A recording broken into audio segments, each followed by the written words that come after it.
Hello and welcome to the Philosophy of Psychology Week 4. And this week we're shifted to early modern theories of the soul. So we've moved to the 17th century from the ancient world. And as we'll see when we look at the two theories here in the 17th century, Descartes and Spinoza, we've moved on to a different set of preoccupations and understandings. And in particular, as we'll see, there's a new scientific understanding of the world. That comes to the fore in Descartes. We also see it in Spinoza. And in the case of Descartes, there's an attempt to kind of reconcile this new worldview, this new way of viewing the natural world, with a sort of traditional understanding of the Christian God and monotheism. And we'll see an interesting sort of deviation in Spinoza, or a different kind of approach, where Spinoza adopts almost a sort of pantheistic understanding, going back to the Stoics, in explaining God as substance. So we have to sort of dig into that and see what sense we can make of that, and in particular how it's going to help us think about the relationship of soul and body, or mind and body, and how those two things are related. And because there's the language of sort of philosophy of mind here, we'll often use mind rather than soul, although the two things are considered equivalent for our purposes, that when we say soul or mind, we're referring to the same thing. All right, so let's dig in and let's take a look at these two theories, starting with Descartes.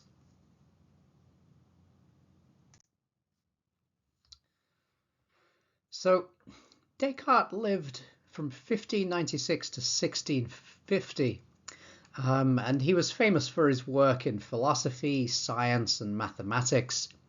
He lived in the Dutch Republic, which was a very important naval power at the time. And Descartes is often referred to as the father of modern philosophy. He published the Meditations in 1641, which was incredibly influential, and in fact continues to be in philosophy today. If you do sort of modern philosophy, at some point you'll study Descartes' Meditations. He's also credited with inventing analytical geometry. So he has a number of sort of things that is known for, a number of special sort of interests, and a lot of the sort of intellectuals at this time were sort of polymaths in that sense. They sort of had more than one specialty. This sort of specialization wasn't as sort of defined and sort of differentiated as we think of it today. So we're going to have a look specifically at Descartes' mind-body dualism, his view that mind and body represent separate substances. Firstly, though, let's take a look at Descartes' rejection of Aristotle and scholastic science. And we talked about this. We talked about Aristotle's idea of form and matter, and the sort of substance theory that he uses in De Anima, when he distinguishes the souls of animals, the souls of plants and humans, and he uses this idea of form and form imposed upon matter. And let's take a look. We see this quote from Descartes in his book The World, chapter 2. And this tells us a lot, I think, about how in the modern era this sort of empirical approach to science is taking hold, looking at the elements, as kind of uniform, and positing things like motion, change of shape and that kind of thing as the sort of relevant characteristics of matter, and the things that explain all the other sort of things that we take as matter's qualities. So here's what Descartes says, and here's the quote. He says, "When a fire burns wood or other similar material, we can see with our eyes that it moves the small parts of the wood, separating them from one another. Someone else may, if he wishes, imagine the form of fire," obviously a reference to Aristotle here, and the Aristotelian scholastic science. the quality of heat and the action of burning to be very different things in the wood. For my part, I am afraid of going astray if I suppose there to be in the wood anything more than what I see must necessarily be there. For you can posit fire and heat in the wood and make it burn as much as you please, provided only that you grant me that there is some power that violently removes its more subtle parts and separates them from the grosser parts. I consider that this alone will be able to bring about all those changes that we observe when the wood burns.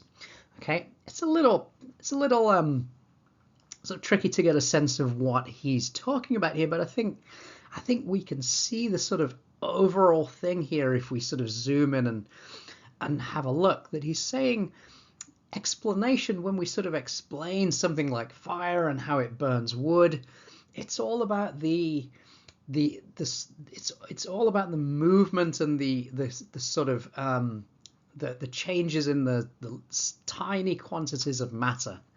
So there's a sort of rudimentary understanding of science here that's developing, and we can see that here in Descartes trying to get a sort of theory on the molecules in the wood and how heat sort of changes them and separates sort of parts from each other, and he's trying to get a sense of that, and he's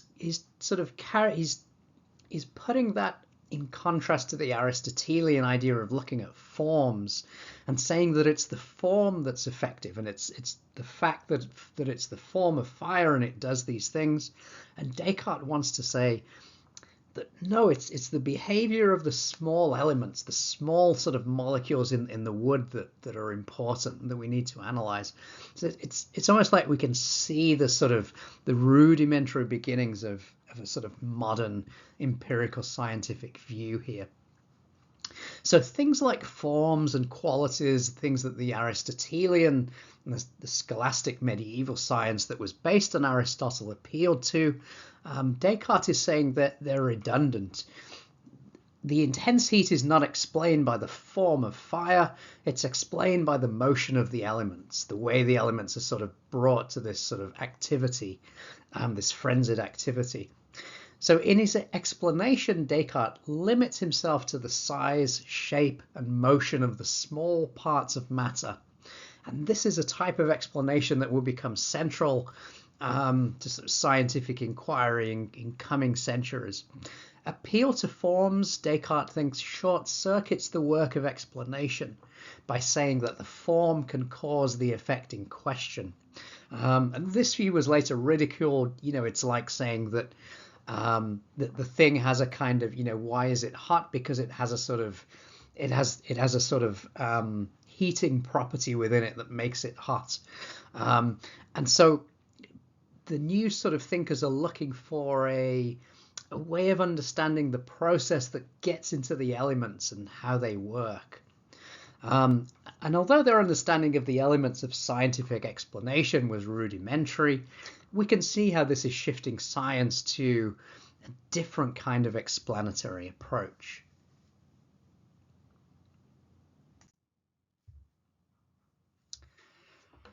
Another change from Aristotle is a different view of animals, particularly in relation to humans.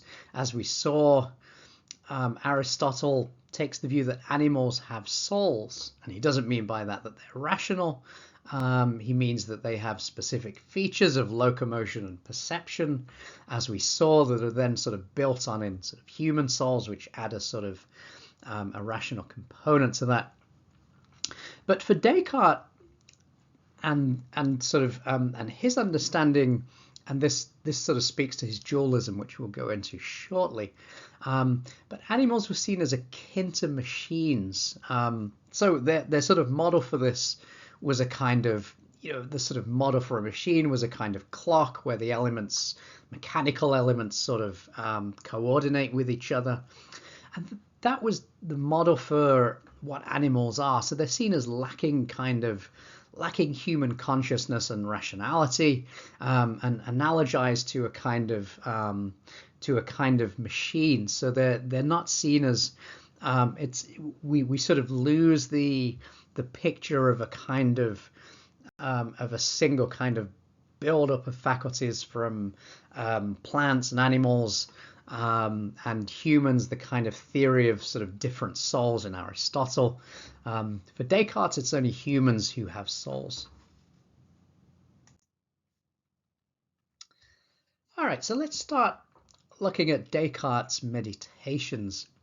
And in the meditations, they open with a theory of methodological skepticism, which is composed of two hypotheses, or two sort of suggestions for us to entertain.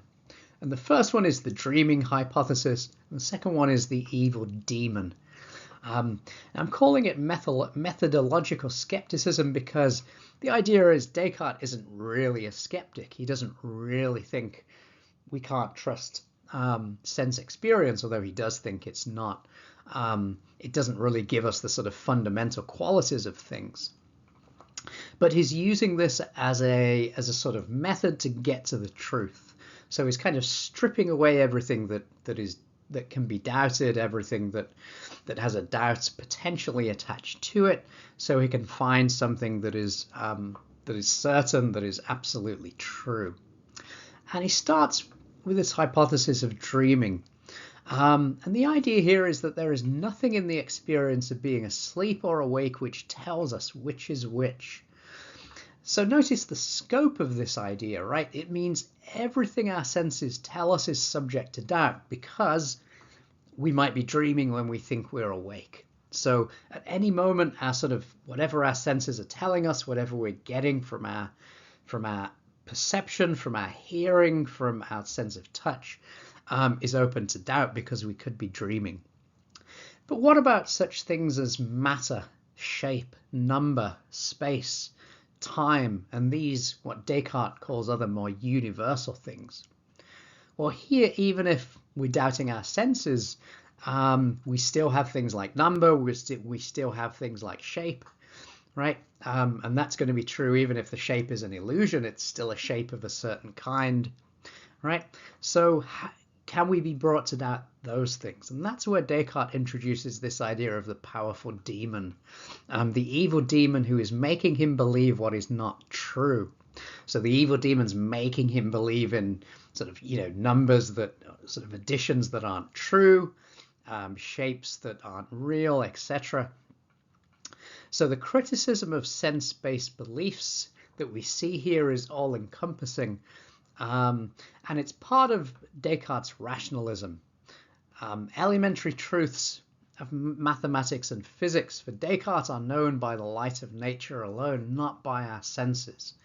And that's a sort of famous part of Descartes' thinking, this inauguration of an idea of rationalism, that we know things by reason, by using our minds, that we know that we cannot know from nature, or we cannot know from using our senses.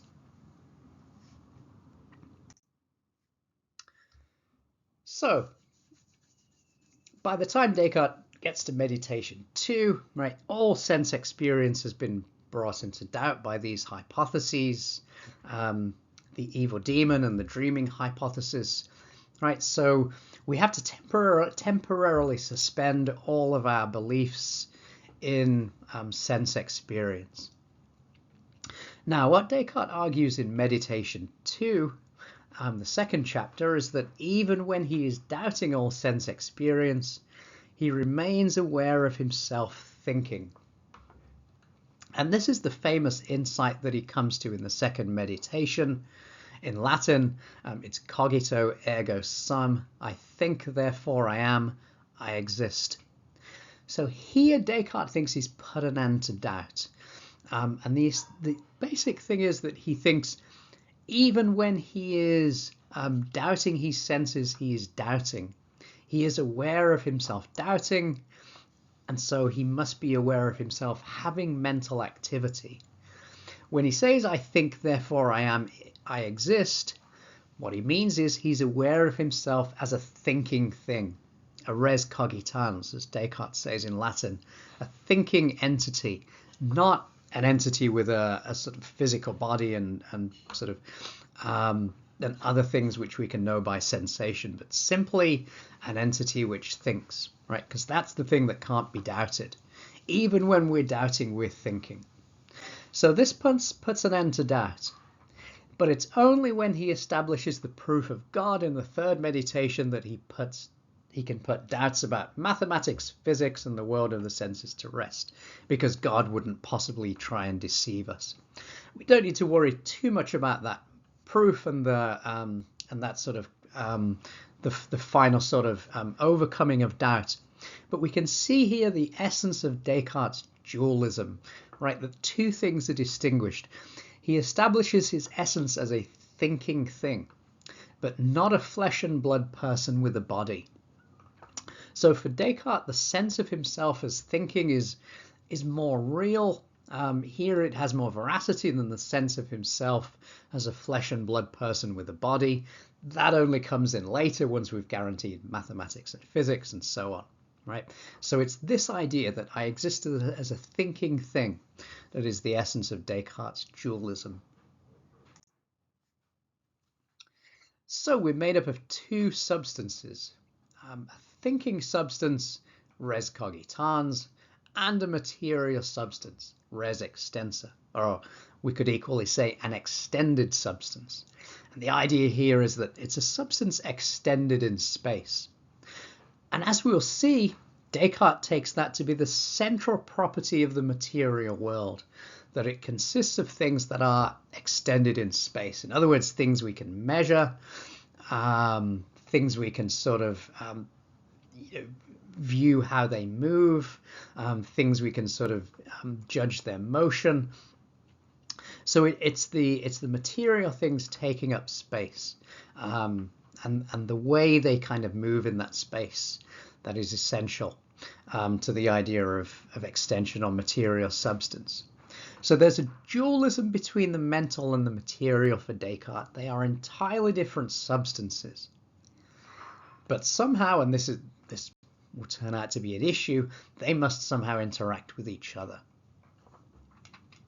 Now, let's take a look at this example of a piece of wax that Descartes sort of looks at here and takes up in the Meditations.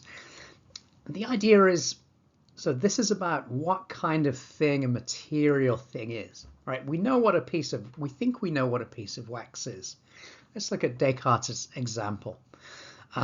So he says, let us take this piece of wax. Its color, its figure, its size are apparent.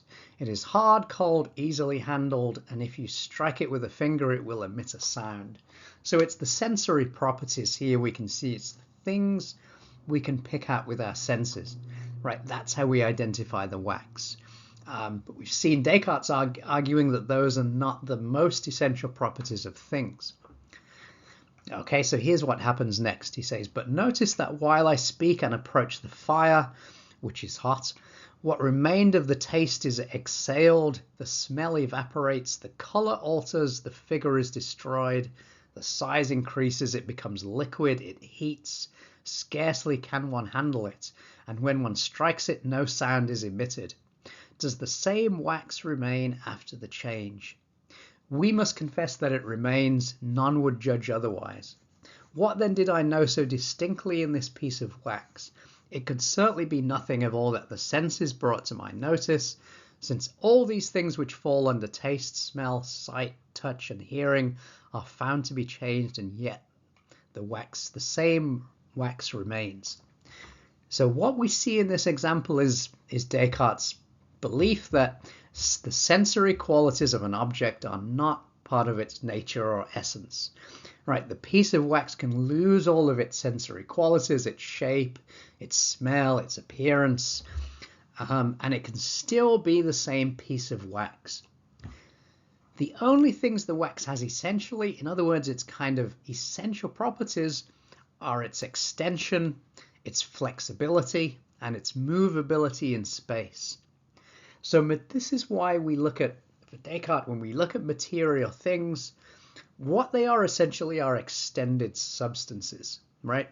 So that takes out all of the ways we know them by the senses, and it simply leaves an extended sort of mathematically and and physically kind of, in terms of physics, something that we can sort of analyze, measure, and sort of analyze its movement and its change of shape and so on. But it's not the sensory qualities that make it what it is. Now, here's what Descartes says about the substance and how it sort of relates to his dualism in the Principles. He says, while a substance can be known from any one of its attributes, there is still one principal property of every substance. Right? Remember, Descartes distinguishes two substances, the thinking substance res cogitans and the extended substance res extensa. So there's a principal property of each substance which contains its nature and essence and to which all other properties are referred. Extension in length, width, and depth constitutes the nature of physical substance, and thought constitutes the nature of thinking substance. For everything else that can be attributed to a body presupposes extension and is merely a certain mode or modification of an extended thing. Likewise, all the things that we find in the mind are merely different modes or modifications of thinking. So things like beliefs, wishes, desires, they're all thinking, they're just different modes or modifications of it. And the same in the case of extension, all the things like shape and that kind of thing are simply properties that follow from extension. Now we'll see the language of modes and essence of a substance in Spinoza. And we'll see the sort of reference to an attribute as the essential property of a substance in Spinoza. So we've got to be aware of this language, and Spinoza's going to use some of this language when he formulates his own view. For Descartes, the thinking substance involves all mental life. It might be called the mental substance, as it includes things like wishing, willing, desiring, perceiving, hoping, etc.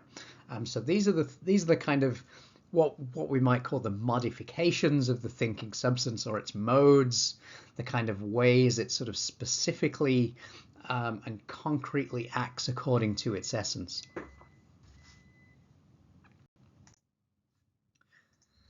Now, so one of the key questions that was asked to Descartes from the beginning, and one he sort of struggled with, was the question of how do the two substances interact? And the question was posed most clearly by Princess Elizabeth of Bohemia in May 1643 in response to the Meditations. And here's what she says in a letter to Descartes. She says, how can the human soul, which is only a thinking substance, determine the movement of the animal spirits in order to perform a voluntary action? So how can a thought make an arm move?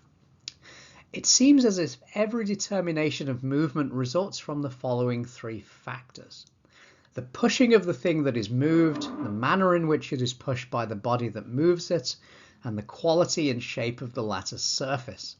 The first two presuppose that the bodies touch, while the third presupposes extension. You exclude extension completely from your concept of the soul, and, it seems to me, it is incompatible with being an immaterial thing. That is why I am asking for a more specific definition of the soul than what is provided in your metaphysics, that is, of the substance of the soul when it is separated from its action of thinking. Okay? So when we think about the thinking substance, if it's completely different from material substance, which is defined by extension, what she's asking is, how does it interact? How does it move the body to do things if it can't do so by the sort of causal manner in which one body affects another? Right? Say you sort of, hit one billiard ball with another and the other one spins off in a different direction. So that's how we think of sort of things causing one another by this kind of direct action. And what she's saying is, how can we conceive of that interaction when we're dealing with two substances that have nothing in common? And this was raised from the beginning of Descartes' view, and it's been something that's sort of constantly been raised about this idea of dualism from the beginning. So what were Descartes' goals? What was he trying to do? Well, I think, as we've seen, he was trying to provide a new foundation for the physical sciences and really get rid of this kind of cobwebs of scholastic thought and the sort of the system of Aristotle that was adopted by medieval thinking. And he's trying to found a new science around physics and mathematics. Right? Those are the disciplines that allow us to sort of grasp extended things in their shape, in their movement, in their velocity. And so those are the things that really allow us to sort of understand extended things and how they behave.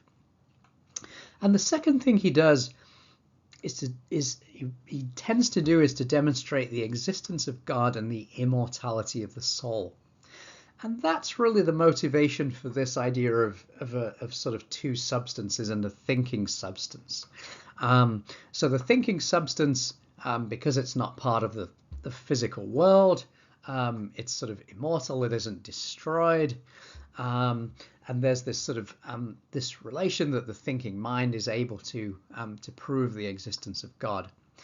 So there's a clear sort of impulse here to make compatible the sort of traditional understandings of Christianity and the new science.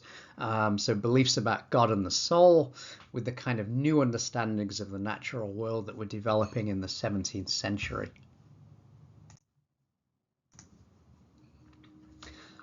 Okay, now let's turn to look at Spinoza. Spinoza was born in 1632 and died in 1677, and like Descartes, he also lived in the Dutch Republic. He was born into the Portuguese Jewish community of Amsterdam.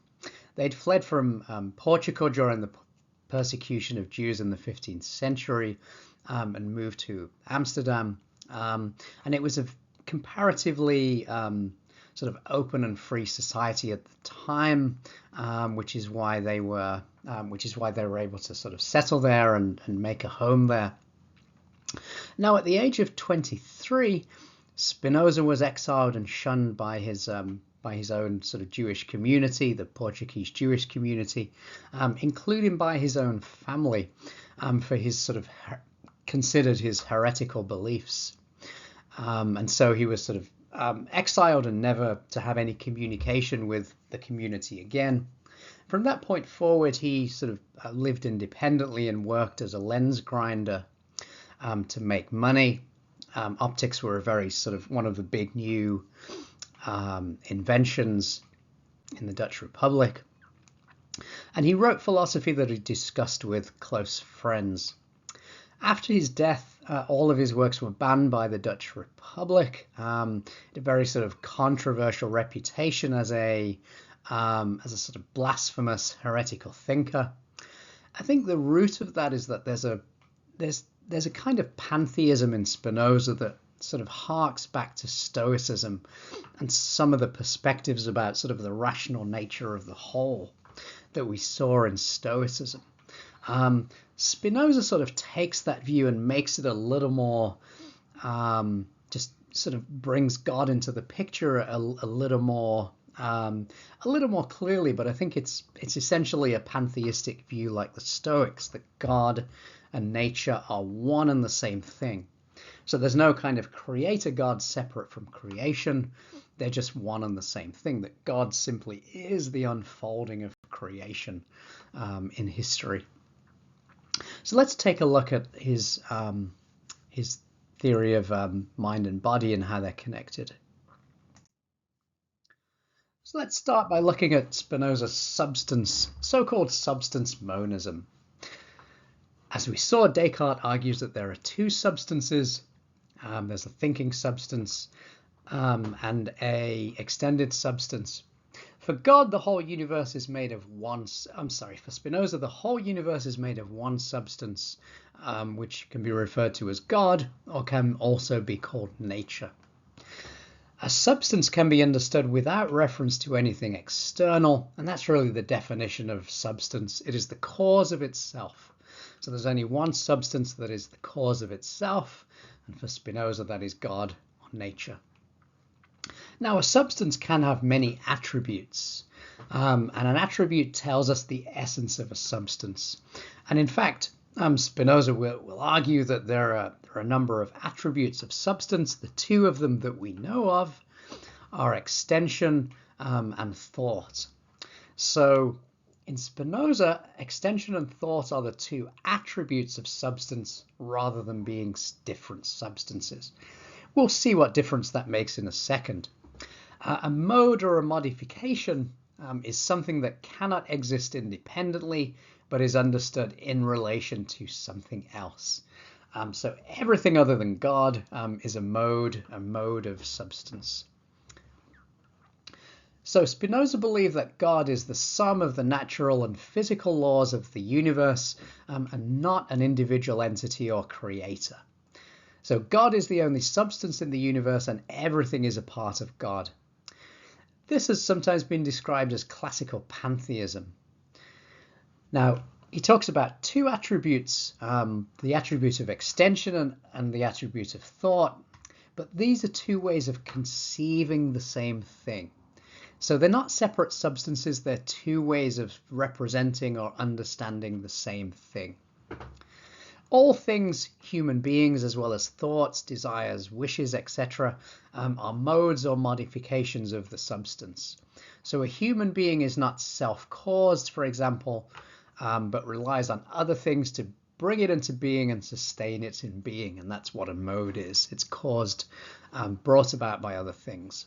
In the realm of thought, a desire is caused by something else. Say it follows from a thought or a perception, say the perception of cake, and that triggers desire. So it's the same kind of chain of consequence in the realm of thought as in the realm of extension or the realm of material or physical nature. They're two kind of tracks.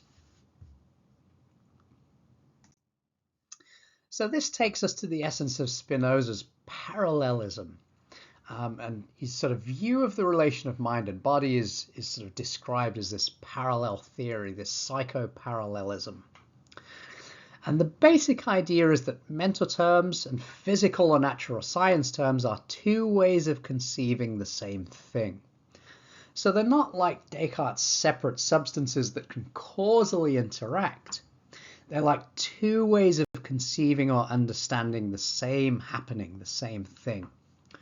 So mind is substance conceived under the attribute of thought, and body is substance conceived under the attribute of extension. And those two things are simply two ways of looking at the same thing. So when something happens in our body, or when we have a thought, those are two ways of expressing the same event. A nice analogy here that Scruton uses in the reading is to think of a musical performance. So when we think of a musical performance, it can be described in two different ways. Firstly, we can sort of describe it in a sort of physical or perhaps natural or scientific way as a relation among the sounds. A physicist might describe it in terms of different wavelengths and how the notes are related, how they sort of the sort of differences between them, the sort of spikes between them. And so we can describe the sound in physical terms. But we can also interpret a piece of music, and we can think of it in terms of how it makes us feel and how it speaks to us. This is the meaning of the music, what it means for us. Now, the meaning is, of course, not separate from the sounds. They're the same thing expressed in different ways, right? So we can, the sort of meaning and the sounds are just capturing the same thing, right? When we tell us it makes us sad, there's a kind of physical component to that in terms of the relationship between the sounds. They're two ways of capturing the same thing. So can we think of the mental and the physical in those terms, right? So think of something like anger. right? We can describe it in physical terms. When we get angry, there's a kind of physical reaction. Our face becomes warmer, perhaps. There's a kind of, there's a heating up. There are physical changes. Some hormones are released in our bodies that sort of prepare us for action.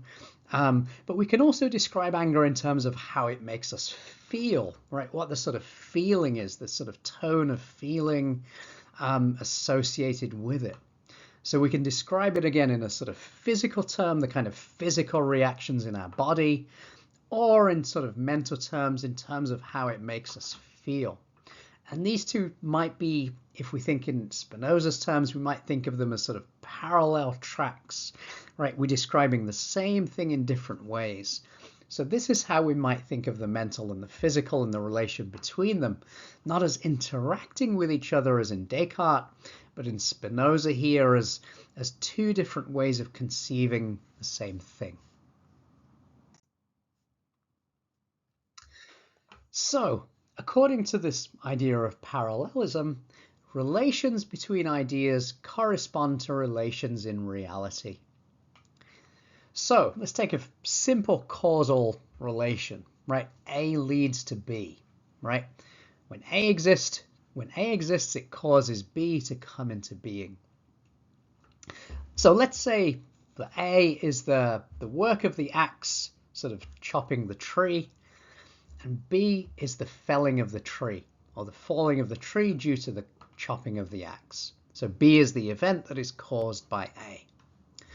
So in physical terms, we can say A causes B, right? The specific changes in the composition of the tree due to the motion of the axe lead it to become unstable and fall. So we can talk about the sort of physical nature, how that changes and how that causes the event B, the falling of the tree, to happen. In mental terms, we can say something like A explains B. So the fact of swinging the axe into the tree explains why the tree falls. We know what happens when we swing an axe into the tree. We know how it sort of takes out pieces of the tree and causes it to become unstable.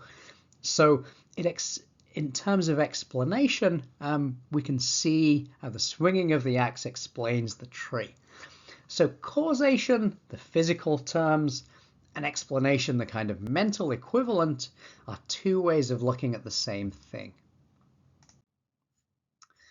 So Spinoza gives us this example of parallelism, and this is from the Ethics. A circle existing in nature and the idea of the existing circle, which is also in God, are one and the same thing, which is expressed through different attributes. So that's the idea we've been talking about here. Two different ways of conceiving the same thing. Here, a sort of circle that we draw and the idea of a circle are the two different things. Therefore, whether we conceive nature under the attribute of extension, or under the attribute of thought, or under any other attribute, we shall find that one and the same order, or one and the same connection of causes, that is, that the same things follow one another. Right? So we've got a kind of parallel between what happens at the physical level and what happens at the mental level. They kind of track one another and follow one another. Thought represents what happens in reality. It gives us a kind of explanation or sort of meaning components of what's happening in physical reality.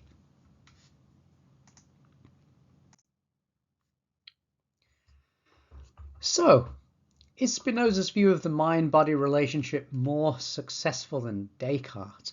What would it mean to say that it was more successful? This idea that thoughts and mental events are accompaniments to physical processes. Is it a more successful view because it does away with the idea of interaction, which, as we saw, is problematic when we think of mental events that are sort of substantially different or part of a different substance interacting with physical events? So we can think of it like this for Spinoza, that a desire to eat is the thought equivalent of a physical process taking place in the intestines, in the brain, when our stomach is sending signals to our brain that it's empty, that we need to eat, we need energy. Maybe our muscles are also sending those signals. So there's a physical process taking place, and this is manifested as a desire to eat. It's manifested in thought as this desire, as this sense that we want to eat. So we might think of thoughts and mental events as accompaniments to physical processes. In fact, we might think of thoughts and mental events in terms of, consciousness might be a better word for that, as a sort of more encompassing view. All mental events have this property of being conscious to us. So it's whatever we are conscious of. In this case, we're conscious of a desire to eat. So this avoids the problems of dualism and how to explain the interaction of mind and body, because for Spinoza, they don't interact. They simply run on two parallel tracks. So the mind is the idea of the body, Spinoza says. The mind is the idea of the body. And this doesn't mean that the only object a human mind can represent is its own body. It means that the mind represents things on the basis of their relationship to the body. So it's the way things affect the body that are represented by the mind. So what we see or what we hear is as much a function of the state of our own body as of the object itself.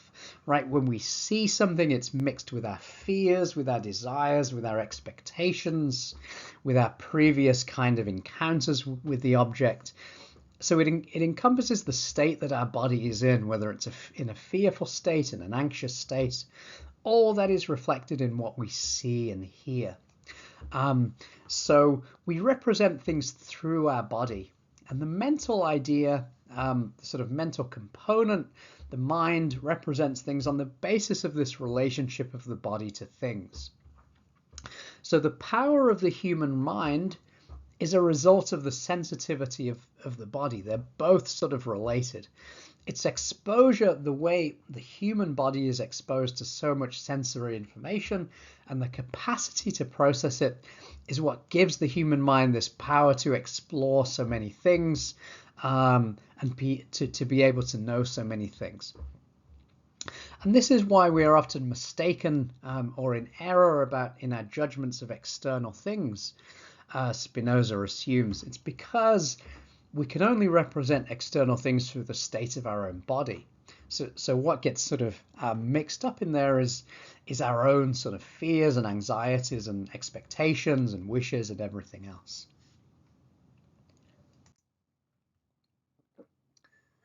So we saw for Descartes this idea of the interaction of mind and body, that thoughts can have an influence in the physical world.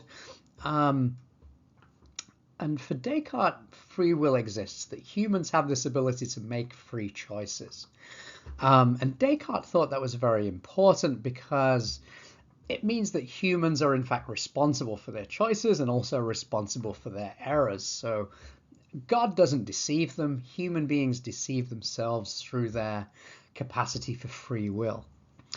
Now, Spinoza denies the idea of free will entirely. And in fact, if we think about it, we might expect that to be the case, given what we've heard about his view of mind and body, and the fact that mind and thoughts and consciousness are really just a kind of separate track, but they don't sort of interact with our body in the physical world.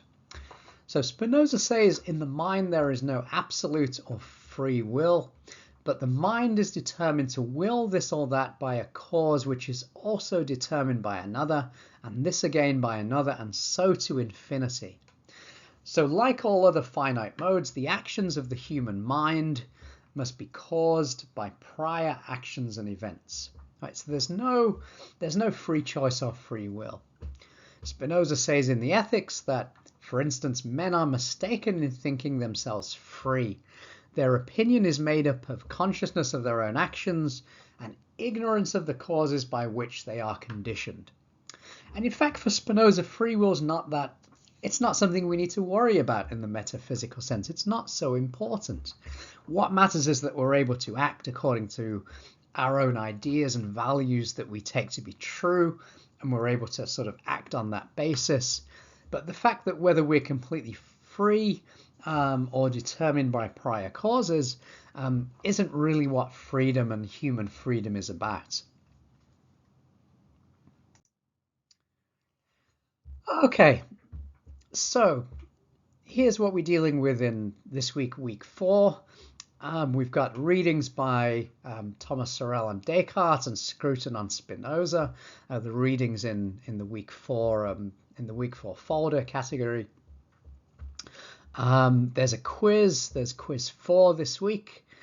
10 questions as usual. The hypothesis markup assignment this week is on Descartes' Meditations. Looking forward to seeing how you're going to respond to that reading, the Meditations 1 and 2. And the voice thread assignment is on the relation of mind and body in Descartes and Spinoza. And I'm going to ask you to think about, the plausibility of these views of whether mind and body interact, whether parallelism is a better view, whether there's another sort of view that we can look at. So I'm going to ask you to think about those things in the voice thread assignment this week, and also start thinking about your essay. Essay 1, the question I gave you last week, and it's due it's due at the end of week 6. So next week we're going to complete a voice thread assignment next week in week 5 to kickstart thinking about the paper. Okay, so start thinking about it. Start sort of planning how you want to approach it, what might be sort of helpful, and reach out to me in office hours or by email if you want to talk further about it.